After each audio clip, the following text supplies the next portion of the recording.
नमस्कार, एक और टिप्पणी के साथ मैं अतुल चौरसिया। इस हफ्ते टिप्पणी में एक नए चरित्र की एंट्री होगी, जज्बाती अंकल। जज्बाती अंकल की कहानी में आपको बहुत आनंद आने वाला है, लेकिन पहले बात दरबार की। सावन झूम के आया था, इतना झूम के कि नदी ताल तलैयों के साथ शहर के शहर पानी में हिचकोले खा रहे थे। रिमझिम फुहारों के बीच धृतराष्ट्र दरबार पहुंचे थे। संजय डंकापति की तमाम विदेश यात्राओं का पुलिंदा इकट्ठा करके पहले से ही वहां मौजूद थे।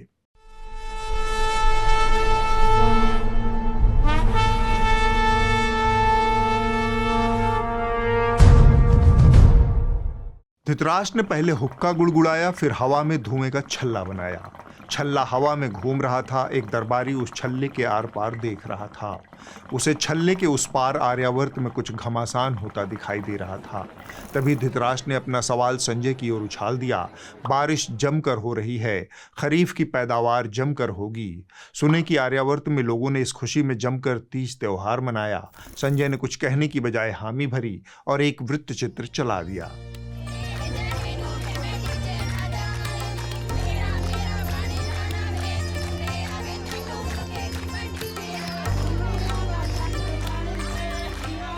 इधर वीडियो समाप्त हुआ, उधर धृतराष्ट्र का अगला सवाल हुआ। सुन रहे हैं कि आर्यावर्त में कुछ उथल पुथल हो गई है, डंकापति की किरकिरी हो गई है। संजय ने कहा, जी महाराज, डंकापति ने जिसकी उंगली पकड़ी उसने डंकापति को अंगूठा पकड़ा दिया। उपराष्ट्रपति श्रीमान धनखड़ जी ने अकस्मात पद त्याग दिया। राज्यसभा का सत्र शुरू ही हुआ था, इस बीच उन्होंने पद त्याग की घोषणा कर दी। आज मानसून सत्र का पहला दिन था। राष्ट्रपति द्रौपदी मुर्मू को पत्र लिखकर जगदीप धनखड़ ने इस्तीफा दिया है। धनखड़ ने स्वास्थ्य कारणों के कारण इस्तीफा दिया है। उन्होंने प्रधानमंत्री मोदी और उनकी कैबिनेट का सहयोग के लिए धन्यवाद भी दिया है। संजय ने बोलना जारी रखा। इससे डंकापति समेत उनके तमाम दरबारी सकते में आ गए। उन्हें इस बात की आशंका नहीं थी कि श्रीमान धनखड़ जी सत्र के बीच इस्तीफा देकर डंकापति के विजयोत्सव सत्र का कबाड़ा कर देंगे। ये सत्र राष्ट्र गौरव और विजयोत्सव का सत्र है। यह सुनकर धृतराष्ट्र से रहा नहीं गया। उन्होंने अगला सवाल दागा। इस गंभीर मौके पर डंकापति की क्या प्रतिक्रिया रही? क्या आर्यावर्त किसी तरह के राजनीतिक संकट में फंस गया है? संजय ने कहा, लगता तो नहीं महाराज कि आर्यावर्त किसी तरह के राजनीतिक संकट में फंस गया है। अगर ऐसा होता तो डंकापति बर्तानिया घूमने न निकल जाते। संजय की बातों से धृतराष्ट्र की उलझन बढ़ती जा रही थी। उन्होंने अपने चेहरे पर कुछ प्रश्नवाचक मुद्रा बनाई। एक तरफ इस्तीफा, दूसरी ओर विदेश यात्रा। इसे समझाते हुए संजय ने कहा, बर्तानिया में डंकापति ने काफी नाम कमाया है, धंधे का एक जबरदस्त समझौता करके आए हैं। बर्तानिया के वजीर आजम के साथ उनकी भेंट का एक नमूना देखिए।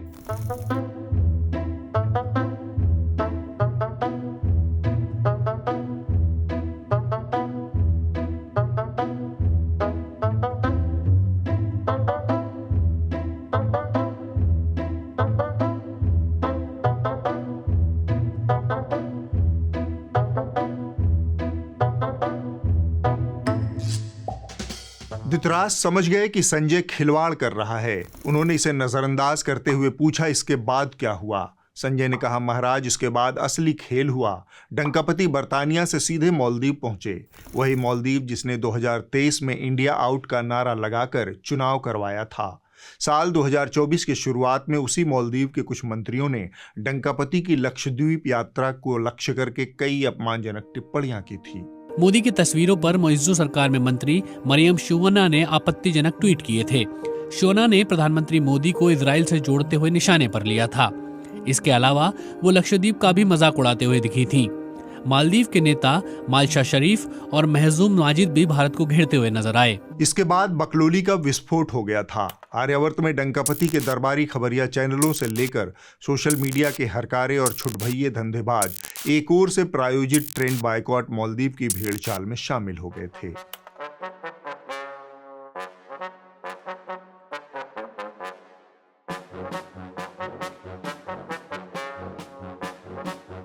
तुमको चीन के कंधे पे बैठना है तो हमारे पैसे में मत कूदो।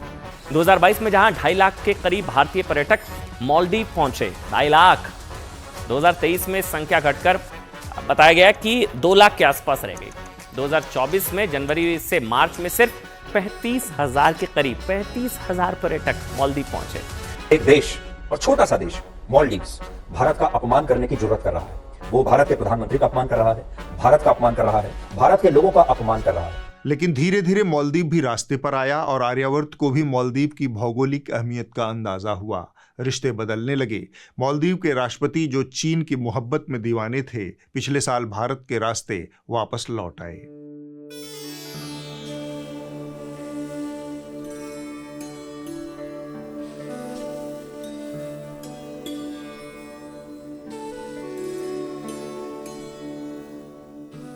बदले में डंकापति ने भी मालदीव के स्वतंत्रता दिवस कार्यक्रम में शिरकत की। इसके साथ ही डंकापति का यह कदम मास्टर स्ट्रोक बन गया। जब स्वयं डंकापति मालदीव पहुंच गए हैं, तब वो तमाम दरबारी हुड़कचुल्लू जो बायकॉट मालदीव हवन में पंजीरी डाल रहे थे, वो अब इसे मालदीव की औकात के तौर पर पेश कर रहे हैं। साहब, ये वो तस्वीर जिसने मालदीव जैसे देश को घुटनों पर ला दिया। ये देखिए आप, ये तस्वीर का असर ये हुआ, एक तस्वीर से कैसे औकात में आया मालदीव। नरेंद्र मोदी का स्वागत करके बैंड बाजे के साथ वहां के राष्ट्रपति मोहम्मद मोइजू खुद एयरपोर्ट पहुंच गए लेने के लिए कि सर आइए, नमस्ते, प्रणाम। रोले में भारत का जो जलवा है वो दिख रहा है बॉस। चश्मा उश्मा लगा के एकदम उतरे। धृतराष्ट्र कुछ बोलने की फिराक में थे, तब तक संजय ने बोल दिया, जिधर की हवा उधर के हम हो गए सनम। धृतराष्ट्र कनखियों से मुस्कुराते हुए बोले, आज तबीयत कुछ नासाज लग रही है, बैठने का दिल नहीं हो रहा। यह सुनना था कि कहार उनकी पालकी लेकर हाजिर हो गए। दरबारी खड़े हो गए और धृतराष्ट्र अंतःपुर को लौट गए। धृतराष्ट्र संजय संवाद में इस हफ्ते बस इतना ही। मुझे पता है कि आप सब जज्बाती अंकल की कहानी सुनने के लिए जज्बाती हो रहे हैं, लेकिन उससे पहले मैं आपको एनडीटीवी की एक कहानी सुनाना चाहता हूँ। ताली पीटिए, जिंदाबाद बोलिए, बलैया लीजिए, मन करे तो माथा पीटिए, पर कुछ कीजिए, क्योंकि गोदी मीडिया के अंगने में एक नए खिलाड़ी का आगमन हुआ है। मोगेम्बो खुश हुआ। एनडीटीवी ने धचके के साथ गोदी मीडिया के सर्कस में एंट्री का ऐलान पिछले हफ्ते किया। एनडीटीवी का निजाम बदला तो लगे हाथ खबरों का मिजाज भी बदल गया। अंततः वर्षों की वह तपस्या भी खत्म हुई कि जब एनडीटीवी इंडिया को लोग खबरों के लिए याद करते थे और बाकी चैनल भूत पिशाच के निकट डेरा डाले हुए थे। पिछले हफ्ते सब कुछ बदल गया। अचानक से सुबह सवेरे 10 बजे के आसपास एनडीटीवी इंडिया पर जिहाद फैल गया। इस चैनल ने गोदी मीडिया के एलीट क्लब में एंट्री के लिए अपनी पत्रकारिता को तिलांजलि दे दी। इसके बाद यह माननीय चैनल उन्हीं फार्मूलों की भेंट चढ़ गया जिसके लिए चैनलों के नरककुंड में पहले से ही ठेली ठेला मची हुई है। धर्मांतरण के आका अब्दुल रहमान उर्फ चाचा का ऑपरेशन मुजाहिदा क्या है, कितना खतरनाक है, सीमा पार से कैसे ऑपरेट होता है, कन्वर्जन फैक्ट्री में हिंदू लड़कियों को मुजाहिदा कैसे बनाया जाता है, पाकिस्तान की कट्टर सोच हिंदू लड़कियों को जिहादी कैसे बना रही है, हाथ में AK-47 वाली ये लड़की क्या धर्मांतरण की पोस्टर गर्ल है। एनडीटीवी इंडिया को यह राज थोड़ा देर से पता चला। मोटा माल बनाना है तो जिहाद और नौटंकी का हाथ पकड़ना ही होगा। टीआरपी पत्रकारिता से नहीं आती, हथकंडे से आती है। जैसे प्रेमचंद ने हमको बताया है कि तनख्वाह तो पूरनमासी का चांद है, जो एक दिन दिखाई देता है और घटते घटते विलुप्त हो जाता है। ऊपरी कमाई बहता हुआ स्रोत है जिससे सदैव प्यास बुझने की गारंटी रहती है। बिल्कुल उसी तरह पत्रकारिता तो कभी भी हो सकती है। चाटुकारिता, सांप्रदायिकता, नौटंकी असली चीज है जिसमें बड़े बड़े माल पड़े हैं। देखिए, धर्म संसद यहाँ एनडीटीवी के स्टूडियो में आपका नंबर आएगा, ऐसा नहीं आपका नंबर नहीं आएगा। ये तो कोई तरीका ही नहीं है ना। सही आप फैक्ट दे रहे हैं तो हम उठ के चले जाते हैं, आप ही बोल लो, आप ही कर लो। फिर ये क्या तरीका मैडम, मैं नहीं कर पाऊंगा ऐसे। चलिए आप जवाब देंगे। चलिए आप तो मेंशन कर रहे हैं। चलिए आचार्य जी जवाब दीजिए। मैं रिक्वेस्ट करूंगा,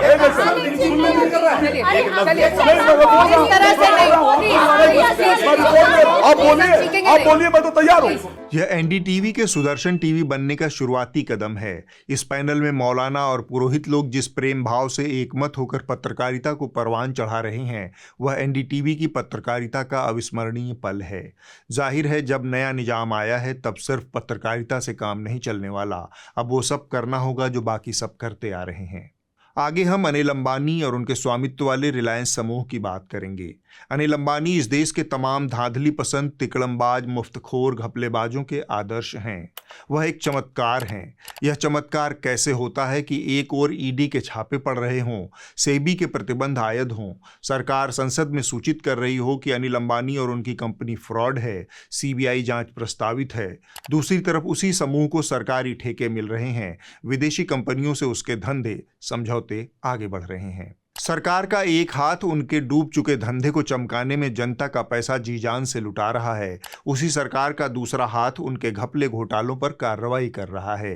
पहले हम बात करेंगे अनिल अंबानी के साथ हुए कुछ ताजा हादसों की। पिछले हफ्ते ईडी ने गुरुवार को यस बैंक से जुड़े 3,000 करोड़ रुपए के लोन घोटाले और मनी लॉन्ड्रिंग के सिलसिले में अनिल अंबानी के रिलायंस समूह से जुड़े 35 से ज्यादा ठिकानों पर छापेमारी की।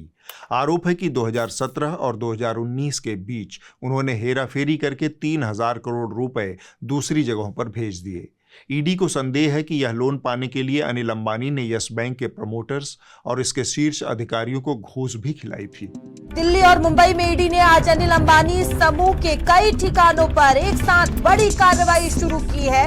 ये छापे मनी लॉन्ड्रिंग केस में दर्ज सीबीआई के 2 एफआईआर के बाद शुरू किए गए हैं। पिछले हफ्ते की एक और सूचना पर गौर कीजिए। स्टेट बैंक ऑफ इंडिया ने अनिल अंबानी और उनकी कंपनी को फ्रॉड कैटेगरी में चिन्हित किया है।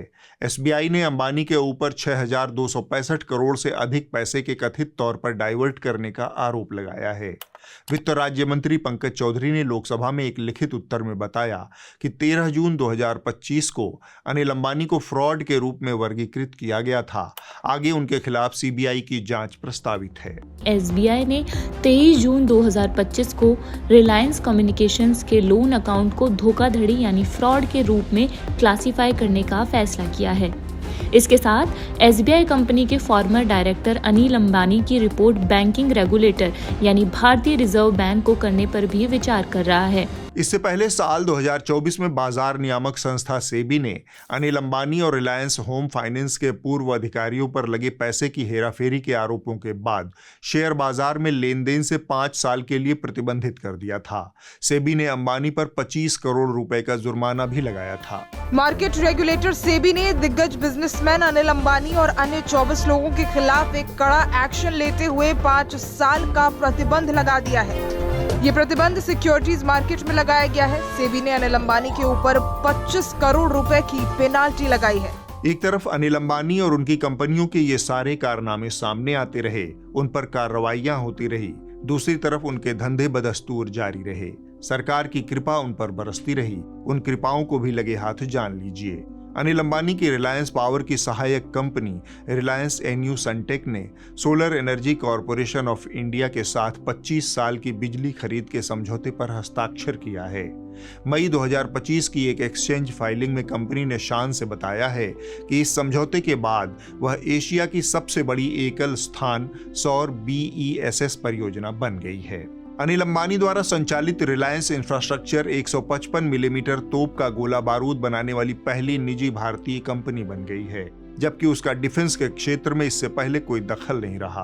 कंपनी को उम्मीद है कि अगले 1 दशक में इस नए गोला बारूद के कारखाने से रक्षा मंत्रालय 10,000 करोड़ रुपए की खरीद करेगा।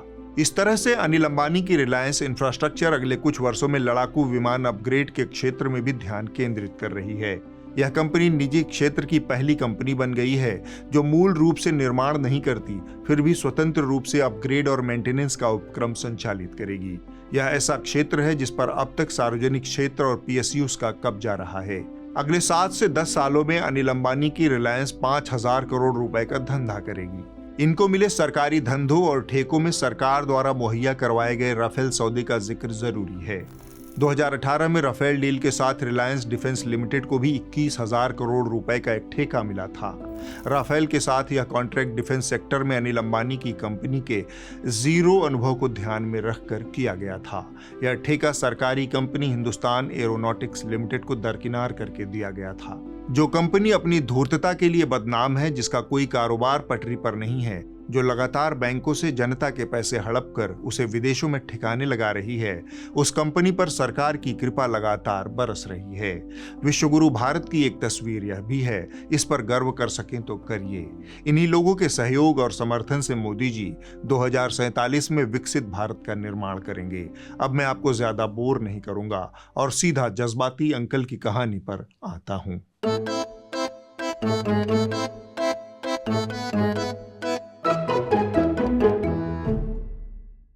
हमारी कोशिश रहेगी कि जज्बाती अंकल की वो तमाम अनकही अनसुनी कहानियां हर हफ्ते एक एक कर आप तक पहुंचाएं, लेकिन गारंटी नहीं है, क्योंकि अगर अंकल ने किसी हफ्ते धोखा दे दिया तो फिर आप तगादा मत करना। जज्बाती अंकल दिल्ली की एक पॉश कॉलोनी में रहते हैं। बिल्डरों का कहना है कि उस कॉलोनी में 1 फ्लोर चाहिए तो 5 करोड़ अंटी में रखकर बात करो। उस कॉलोनी में जज्बाती अंकल की पूरी बिल्डिंग है, जड़ से मकान। अंकल के 2 लड़के अमेरिका में रहते हैं, एक सर्जन है, दूसरा सिलिकॉन वैली में काम करता है। जज्बाती अंकल ज्वाइंट सेक्रेटरी के पद से रिटायर हुए थे, यानी IAS। इसके अलावा अंकल का पहाड़ों पर एक आलीशान कॉटेज भी है। यह सब उन्होंने राष्ट्र की सेवा करके बनाया है। उनके जवानी के दिनों में उनकी राष्ट्र सेवा की कहानियां किंवदंती बन चुकी थी। हर ठेकेदार, नेता, कमीशन खोर उन्हें 5% वाला बाबू कहकर बुलाता था, पर हम उन्हें इस नाम से नहीं पुकारेंगे, क्योंकि यह बात कभी किसी कोर्ट कचहरी में साबित नहीं हुई है। हम उन्हें जज्बाती अंकल के नाम से ही जानेंगे। उनकी राष्ट्र सेवा का सुफल है कि आज इस उम्र में अंकल सालाना एक बार यूरोप और एक बार अमेरिका की सैर करने जाते हैं। जवानी के दिनों में अंकल ने देश की सेवा की, बुढ़ापे में वो धर्म की सेवा कर रहे हैं। कैसे करते हैं, अब हम उसके बारे में बात करेंगे। अंकल हर दिन सुबह पत्नी के साथ पार्क में टहलने जाते हैं। पत्नी वहां योग करती है और अंकल बेंच पर बैठकर धर्म की रक्षा में आम जनता का आह्वान करते हैं। तरीका एकदम आसान है। हर दिन कम से कम 10 लोगों को व्हाट्सएप पर राष्ट्र सेवा का एक नया मंत्र फॉरवर्ड करना। वो संदेश हर दिन मुझ तक भी पहुंचते हैं। जज्बाती अंकल के उन्हीं राष्ट्र सेवा संदेशों को हम आप तक पहुंचाएंगे। इस हफ्ते उन्होंने जो मंत्र 10 लोगों तक फॉरवर्ड किया और अगले 10 लोगों तक फॉरवर्ड करने की चिरौरी की, वह पेश करने जा रहा हूं। जज्बाती अंकल द्वारा फॉरवर्डित संदेश संक्षेप में इस प्रकार है।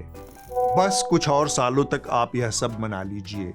दिवाली, होली, शिवरात्रि, जन्माष्टमी, करवा चौथ, मकर संक्रांति, बैसाखी, पोंगल, दुर्गा पूजा, बिहू, ये सब आप कुछ साल ही मना पाएंगे। जानना चाहेंगे क्यों?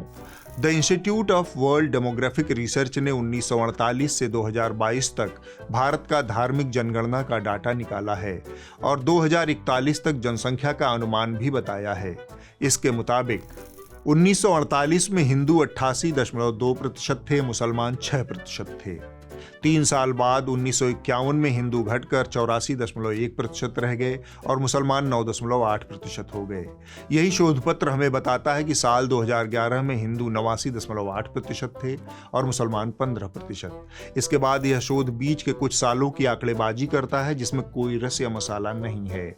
जज्बाती अंकल द्वारा फॉरवर्डित मैसेज का अगला मसाला है साल 2037 में, जब ये कहते हैं कि हिंदू भारत में 55% रह जाएंगे और मुसलमान 43% हो जाएंगे। और ध्यान रखिए कि इसी बीच 2030 में भारत में पहला मुस्लिम प्रधानमंत्री बन चुका होगा। खैर, 2037 के बाद 2040 का आंकड़ा और सनसनीखेज है। यह शोध पत्र कहता है कि 2040 में हिंदू 30.5% और मुसलमान 66.9% हो जाएंगे और इस तरह से मुसलमानों का गजवाए हिंद का मिशन कंप्लीट हो जाएगा। अंकल ने यह संदेश भेजने के बाद 2-3 गंभीर बातें भी लिखी, जो कुछ यूं हैं। अभी भी समय है, अगर अभी भी एकता नहीं दिखाएंगे तो मिटने के लिए तैयार रहें। अगर आपकी आत्मा कहती है तो कम से कम 10 लोगों को ये मैसेज भेजें और राष्ट्र निर्माण में सहयोग करें। इसके साथ हाथ जोड़ने का इमोजी भी लगाया है जज्बाती अंकल ने। फिर अंकल ने तीसरी और अंतिम गंभीर बात कही। कुछ लोग इसे शेयर करना तो दूर पढ़ेंगे भी नहीं। यही सत्य है। बुरा लगे तो मुंह धो लेना, अच्छा लगे तो आगे फॉरवर्ड कर देना। यह संदेश जनहित में जारी है। मैं अंकल के फॉरवर्डित संदेश का मर्म समझने लगा। उनके संदेश के मुताबिक जो हिंदू 1951 से 2011 के बीच यानी पूरे 60 वर्षों में करीब 4% घटा था, वह 2037 से 2040 के बीच सिर्फ 3 सालों में 55% से गिरकर 30% हो जाएगा, यानी 25% की घनघोर गिरावट। 3 सालों के भीतर यह भदपेल बढ़ोतरी मुसलमान कैसे करेंगे, यह विचार का प्रश्न है। खैर, जज्बाती अंकल का कहना है कि भरोसा करना हो तो करो वरना मुंह धो लेना। तो हमने मुंह धोकर इस फॉरवर्डित संदेश की खोजबीन शुरू की। हमें आश्चर्य हुआ कि फैक्टली नामक वेबसाइट ने जज्बाती अंकल के इस संदेश का फैक्ट चेक कर रखा है। उसने बताया है कि the institute of world demographic research जैसी कोई संस्था मौजूद नहीं है, ना ही इस तरह की कोई रिसर्च हुई है। मज़ेदार बात यह है कि जज्बाती अंकल का यह संदेश पुष्पेंद्र कुलश्रेष्ठ नामक किसी व्यक्ति के हवाले से फॉरवर्डित हुई। हम इस व्यक्ति को खोजने निकले तो हमारे हाथ कोड़ के साथ साथ खाज लग गया। पुष्पेंद्र कुलश्रेष्ठ यह व्यक्ति है। गांधी उस गीता को हाथ में लेकर अहिंसा की बात करते थे, जिस गीता को सुनकर अर्जुन ने महाभारत का भीषण युद्ध लड़ा। अब इससे आगे की लाइन ये है, या तो गांधी ने गीता को नहीं समझ सके या फिर लोग गांधी को नहीं समझ सके। अब आप जान लीजिए कि यह व्यक्ति जिस मंच से गांधी जी के योगदान के बारे में सवाल कर रहा था, उस व्यक्ति का नाम है दीनदयाल उपाध्याय। सॉरी। इस व्यक्ति के योगदान के बारे में मोदी सरकार पिछले 11 साल से एड़ी चोटी का जोर लगा रही है, पर कोई योगदान खोज नहीं पा रही है। ऐसे व्यक्ति के नाम वाली संस्था के मंच से पुष्पेंद्र कुलश्रेष्ठ गांधी जी के ऊपर सवाल खड़े कर रहा है। खैर, हमने पाया कि पुष्पेंद्र कुलश्रेष्ठ एक समय में पत्रकार रह चुका है। फिलहाल वह भी जज्बाती अंकल की तरह ही धर्म की रक्षा के मिशन पर है। अगर मराठी के नाम पे हिंदी भाषियों पे हमला करेंगे, तो अगर मर्द की औलाद है तो मुसलमानों से कहें कि मराठी में नमाज पढ़ें। हमें नहीं पता कि जज्बाती अंकल ने जो संदेश राष्ट्रहित में प्रसारित किया वह इसी पुष्पेंद्र कुलश्रेष्ठ द्वारा रचित और फॉरवर्डित है या इसके नाम पर कोई और धंधा चला रहा है। खैर, यह सब करते कराते अचानक से जज्बाती अंकल की निगाह घड़ी की सुइयों पर गई। वह 9 बजने को हो रही थी। अचानक से उन्हें ध्यान आया कि कामवाली के आने का समय हो गया है। अगर वो दरवाज़ा बंद देखकर वापस चली गई तो पूरे दिन आंटी को घर का काम करना होगा और काम के दबाव में आंटी पूरे दिन अंकल को गरिया कर उनकी मिट्टी पलीत कर देगी। सो अंकल उठे और 70 की उम्र का लिहाज न करते हुए लगभग दौड़ते कदमों के साथ घर की ओर भागे। अगले हफ्ते जज्बाती अंकल की एक और कहानी आपके सामने लाने की कोशिश रहेगी। अगर जज्बाती अंकल आपको पसंद आए तो हमें संदेश लिखकर इत्तला करें। ज्यादा पसंद आए हों तो थोड़ी जेब ढीली करें, क्योंकि हमारी पत्रकारिता आप जैसे कुछ बड़े दिल वाले सब्सक्राइबर्स की मदद से चल रही है। इसके बिना हमारी पब्लिक इंटरेस्ट वाली पत्रकारिता जारी नहीं रह सकती। एक स्वस्थ लोकतंत्र के लिए पब्लिक फंडेड पत्रकारिता का होना बहुत ज़रूरी है। इसका तरीका बहुत आसान है। एक तो आपको मेरे बगल में एक QR कोड दिख रहा होगा, आप इसे स्कैन करके न्यूज़ लॉन्ड्री को सब्सक्राइब कर सकते हैं, या फिर सीधे आप हमारी वेबसाइट पर जाएं और सब्सक्रिप्शन का बटन दबाकर यह काम पूरा कर लें। अगर आप पत्रकारिता को सब्सक्राइब नहीं करेंगे तो पत्रकारिता आपके साथ यह करेगी। यहाँ लोगों का घर भैया रखिए, कोई बात नहीं है, ये तो प्यार है। सभी लोग क्या बांटते ना, हम कुछ भी करेंगे भैया रखिए, कोई बात नहीं है, ये तो प्यार है। छोटे शहरों और कस्बों के पत्रकारों की स्थिति देखिए आप। पप्पू यादव से बेहतर भला उन्हें कौन समझ सकता है। उनके प्यार का पत्रकार पर इतना गहरा असर हुआ कि वह अपने कैमरामैन पर ही हमलावर हो गया। फोकस करते दिखाइए, देखिए किस तरह से पप्पू यादव आगे दिखाओ, साला मारेंगे जूता से, साला मारेंगे जूता से। बिहार में जो काम पप्पू यादव कर रहे हैं वही काम दिल्ली के राजमहलों में दबे छिपे होता आया है। पत्रकार को जूता चप्पल न चलाना पड़े, इसकी जिम्मेदारी आपके कंधों पर है। अब हम आपको इस हफ्ते की रिपोर्ट दिखाते हैं। जो कही जा रही थी बातें कि अंदर में भी सोशल डिस्टेंसिंग। इस हफ्ते की रिपोर्ट खबर लहरिया से है। यह जिला रामनगरी उर्फ स्मार्ट सिटी उर्फ अयोध्या के मोहल्लों की कहानी है। अयोध्या में मंदिर बनने के बाद राम राज्य के सपने देखने वाले नागरिकों की दूर दूर करती जिंदगी को यह कहानी बड़े सलीके से सामने रखती है। मंदिर के विकास के नाम पर जो अरबों रुपए अयोध्या में बहाए जा रहे हैं, उसका छटाक भर हिस्सा भी अयोध्या वासियों को मिलता नजर नहीं आ रहा है। जब पानी यहाँ पर बरस जाता है तो एक दरवाजा तक यहाँ तक पानी भर जाता है और इसको अंदर से कमरा तक घुस जाता है पानी। जब बच्चा लोगों ने स्कूल जाते हैं, उन लोग के जूता मोजा सब भीग जाता है। बारिश भर रहा बच्चे बिछलाई की गिर पड़ल है, डंडा ले रहते पर और यहाँ पर चोट लग रहा है, तो यहाँ पर चोट लग रहा है।